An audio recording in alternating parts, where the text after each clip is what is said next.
My name is Kunidavali. I am studying in 8th class. My maths project name is Rational Numbers. Closure property: sum of two rational numbers C is a rational number. A plus B plus is equal to C. Closure under into plus and plus.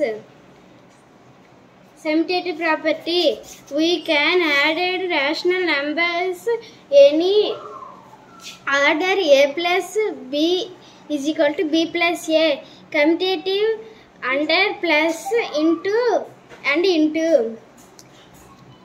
Associative property: any two numbers can be added first. A plus B plus C is equal to A plus B plus C. Associative under plus and into.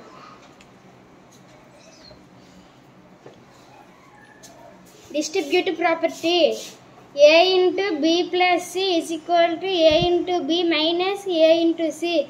Distributive property of multiplication over addition: A into B minus C is equal to A into B minus A into C. Thank you.